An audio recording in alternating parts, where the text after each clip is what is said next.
Hola a todos, buenos días, buenas tardes, depende a la hora que vayan a ver este video. Hoy tenemos clase de ortografía de español y antes de iniciar, recordamos lo que vimos la clase anterior, vimos usos de las comillas y también vimos el guión o raya.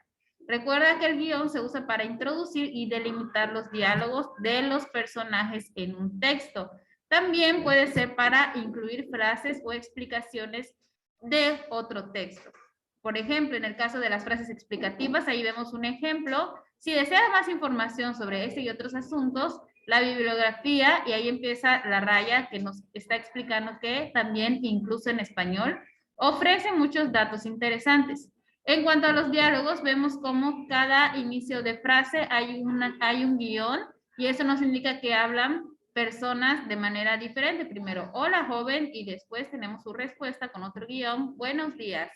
Otro guión, ¿en qué lo puedo ayudar? Y vemos que la otra persona le responde con el guión, necesito un libro. En el caso de las comillas, vimos también que nos sirven para señalar los títulos de obras artísticas. Recuerda que este trabajo lo hacen las comillas, pero también se puede hacer con las cursivas. Ahí tenemos el ejemplo. Ayer leí un libro súper interesante que se llama, e inicia las comillas, Un mundo feliz, y se cierra con comillas también. El día de hoy vamos a ver palabras compuestas y tiempos verbales.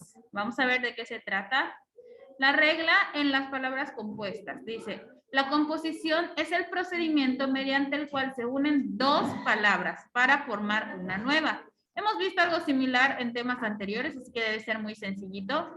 Y en la siguiente regla dice, los tiempos verbales son las formas de la conjugación que indican los rasgos de tiempo, es decir, el momento en el que se realiza una acción. Recuerda que el tiempo verbal es ese que nos va a indicar cuándo pasa la acción. Y ahí tenemos de los tiempos que son los tiempos simples o los tiempos que vemos comúnmente, presente, pretérito, futuro, copretérito y pospretérito. Para todo esto vamos a tener nuestros ejemplos como siempre para que podamos comprender todo muy bien. Vamos a verlos. Primero vamos a ver el ejemplo y la composición de palabras.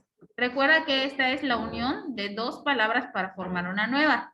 Aquí hay un dato interesante. Esta composición puede ser de un sustantivo más un sustantivo, como en el caso de la palabra puntapié.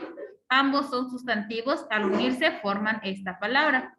También puede ser la unión de un verbo más un sustantivo, como espantapájaros. Espanta es el verbo, la acción, y pájaros es un sustantivo. Los unimos y se forma espantapájaros. También puede ser la unión de dos verbos, como va y ven, que queda como va y ven. Ahí lo pueden ver en la pantalla cómo se va a unir estas dos palabras. Y también puede ser la unión de un adjetivo más un adjetivo. En el caso del ejemplo tenemos la palabra hispanoamericano. Hispano y americano son dos adjetivos y ahí las tenemos como ejemplos. Este tema es muy sencillito y recuerda, es la combinación de dos palabras para formar una nueva. Puede ser sustantivo más sustantivo, verbo más sustantivo, verbo más verbo, adjetivo más adjetivo. Ahora, hablando del otro tema de los tiempos verbales, recuerda que el tiempo verbal es el que nos indica el momento en el que se realiza la acción. En el caso de presente, es una situación que ocurre en el momento del que estamos hablando.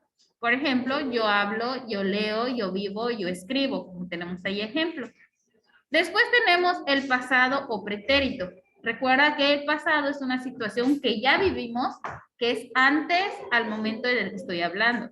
Ayer hablé, ayer leí, ayer viví, la semana pasada escribí.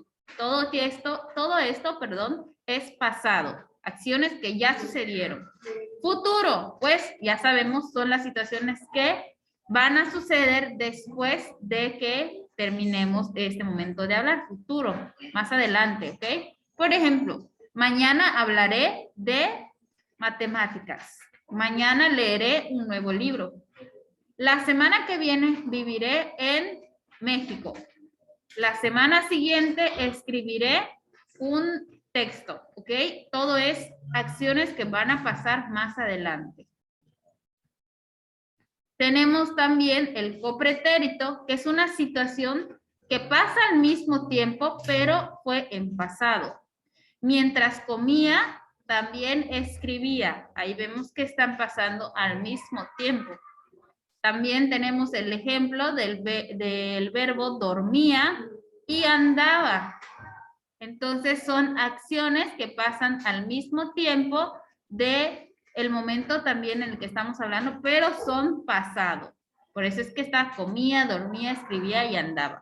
Y el postpretérito es una situación no terminada o hipotética. ¿Qué quiere decir hipotético? Algo que probablemente pasará. Por ejemplo, ahí tenemos 4 verbos. Comería, dormiría, escribiría y andaría. Yo creí que escribiría un libro. Es una situación no terminada. O también, por ejemplo, esta semana que viene dormiría en casa de mis abuelos.